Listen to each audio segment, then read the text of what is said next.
नमस्कार, स्वागत आपका के हरियाणा पे। मैं हूं आपके साथ रमेश जाखड़ और इस वक्त मैं मौजूद हूं मम्मड़खेड़ा गांव के अंदर, जो कि रानिया विधानसभा के अंतर्गत आता है।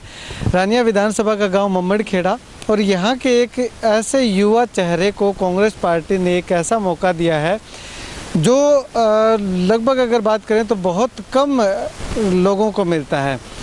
युवा चेहरा है विक्रम बेनीवाल।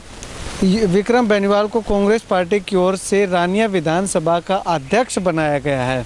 जैसे ही मम्मड़खेड़ा गांव के इस युवा को अध्यक्ष पद का जो ओहदा दिया गया है, उसके बाद यहाँ पे मैं आपको दिखाना चाहूँगा कि तमाम गांव के जो लोग हैं, कांग्रेस पार्टी के साथ साथ दूसरी पार्टियों के भी जो कार्यकर्ता हैं, यानी कि ग्रामीण है, अगर मैं बात करूं तो गांव मम्मड़खेड़ा के रहने वाले ये तमाम लोग इस युवा को आशीर्वाद देने के लिए, इस युवा को बधाई देने के लिए गांव की एक सांझी जगह गौशाला में पहुंचे हैं। गांव के लोगों से भी बातचीत करेंगे। इसके साथ साथ अगर बात करूं तो युवा चेहरे भी आप देख सकते हैं कि युवाओं में भी काफ़ी उत्साह इस युवा को अध्यक्ष बनाए जाने के बाद दिखाई दे रहा है। सबसे पहले बातचीत करते हैं युवा नवनिर्वाचित युवा अध्यक्ष विक्रम बेनीवाल से कि आखिर वो क्या कुछ कहते हैं। सर, अगर बात करें, नेशनल पार्टी है कांग्रेस पार्टी, बहुत बड़ी पार्टी है, उस पार्टी का रानिया विधानसभा से आपको विधानसभा अध्यक्ष बनाया गया है। युवा चेहरे को इस बार मौका दिया गया है, किसान के बेटे को मौका दिया गया है। क्या कहना चाहेंगे आप, किस तरह से आप इस पद की गरिमा को बनाए रखें? बहुत अच्छा प्रश्न आपने किया है। तो सबसे पहले तो मैं बहन शैलजा जी को और रानिया के अंदर कांग्रेस के प्रत्याशी रहे भाई विनीत जी को तहे दिल से हार्दिक अभिनंदन और उनको धन्यवाद देता हूं कि उन्होंने मेरे पर विश्वास किया है और एक किसान के बेटे के ऊपर, एक छोटे से किसान के बेटे के ऊपर जो उन्होंने विश्वास किया है, मैं उस विश्वास पर पूरी तरह से खरा उतरूँगा। और एक सच्चे दिल से मैं आपको बात बताना चाहूँगा कि गाँव मम्मड़खेड़ा की ये सबसे पवित्र जगह है जो दुर्गा गौशाला है।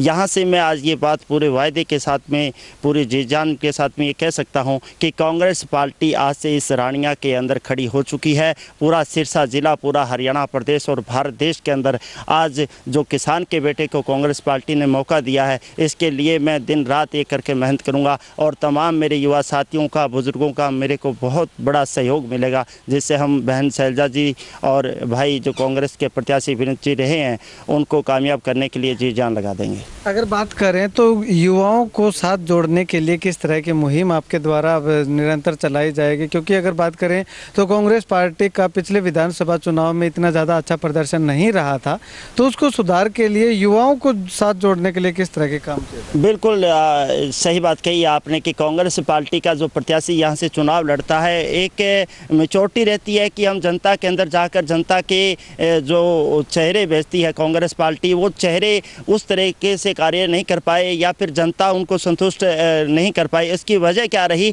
कि भारतीय जनता पार्टी ने जब जब प्रचार किया है, वो हिंदू पे, मुसलमान पे, सिख पे, ईसाई पे, मंदिर पे, मस्जिद पे, गुरुद्वारों पे, और जनता का जो ध्यान है उसको भटकाने की चेष्टा की गई है। लेकिन मैं मुद्दे लेकर जाऊंगा कांग्रेस पार्टी के, और वो मुद्दे होंगे सिलेंडर के, जहां पर आपको 350 का सिलेंडर मिला करता था, आज 1000 का मिलता है। बेरोजगार युवाओं की जहां तक मैं बात करूं तो जब इनसे प्रश्न पूछा जाता है तो ये कहते हैं कि आप पकौड़े तलने का काम करो। ये भारतीय जनता पार्टी के जो बड़े नेता है, दिग्गज नेता है, उन्होंने जो अहम मुद्दे हैं इस देश के, जैसा राहुल गांधी जी ने कहा कि मैं जनता की आवाज़ बनकर जनता के बीच में जनता के प्रश्न खड़ा करना चाहता हूं, तो आज आपने भी देखा होगा जब गांव के अंदर आप गए हो तो हरियाणा का जो किसान था 2-2, 3-3 महीने से अपनी पेमेंट लेने के लिए, वो गेहूं की सरसों के पैसे लेने के लिए लाइन में खड़ा रहा, कतार में खड़ा रहा और 10-10, 20-20 रुपए के लिए उसे हाथ जोड़ने पड़े। यानी कि ऐसी परिस्थिति पैदा कर दी इस भारतीय जनता पार्टी ने लोगों के बीच में कि कोई सही प्रश्न जो है वो ना किया जाए, सिर्फ गाय की बात की जाए, मंदिर मस्जिद की बात की जाए,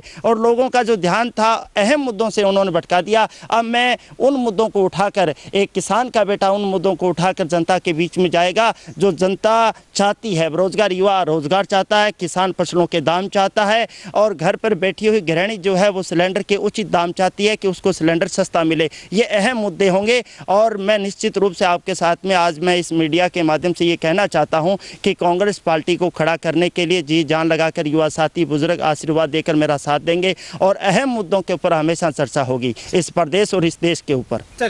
चलिए कुछ युवा साथी भी हमारे साथ मौजूद हैं, इनसे भी बातचीत करते हैं कि आखिर वो क्या कुछ कहते हैं। भाई साहब, आपके गांव से एक युवा चेहरे को इस बार कांग्रेस पार्टी ने मौका दिया है, क्या कुछ कहना चाहेंगे? गांव के अंदर किस तरह के माहौल इस पद के बाद बना हुआ?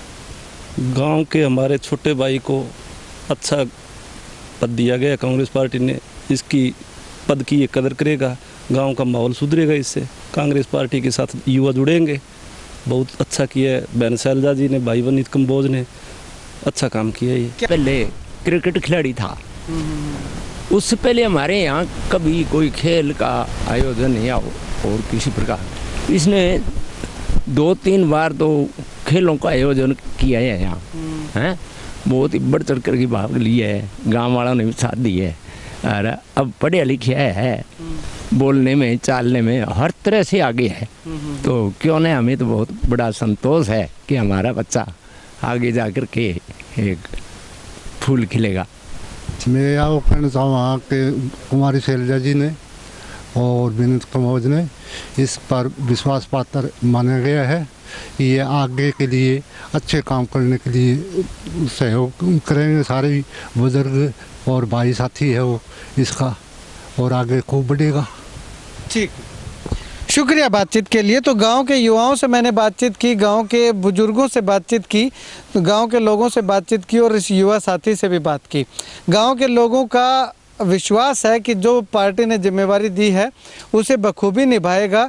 और अगर बात करूं तो विक्रम बेनीवाल का साफ तौर पे यही कहना है कि युवाओं को साथ जोड़ने के लिए ये युवाओं के बीच में मुद्दे लेकर के जाएंगे। जो आज कहा जा, इन्होंने कहा कि भारतीय जनता पार्टी जो युवाओं को मुद्दों से भटका रही है, उन मुद्दों को लेकर के युवाओं के बीच जाएंगे। बेरोजगारी के मुद्दे को लेकर के युवाओं के बीच जाएंगे और गृहिणियों के पास जो सिलेंडर के दाम जो बढ़ा दिए गए उनको लेकर के जाएंगे। अगर बात करूं तो जिस भी वर्ग के लोगों के पास ये जो युवा जाएगा उस वर्ग से संबंधित मुद्दे के साथ वहाँ पे जाकर के उनको कांग्रेस पार्टी की नीतियों से अवगत करवाएंगे और आने वाले समय में कांग्रेस पार्टी के साथ जुड़ने की अपील करेंगे। खैर, आने वाले वक्त में कितनी महारत, कितनी सफलता ये हासिल कर पाते हैं ये तो आने वाला वक्त बताएगा, लेकिन फिलहाल अगर बात करूँ तो जज्बा और हौसला काफ़ी बुलंद दिखाई दे रहा है। कैमरा सहयोगी सुनील के साथ रमेश जाखड़ के हरियाणा।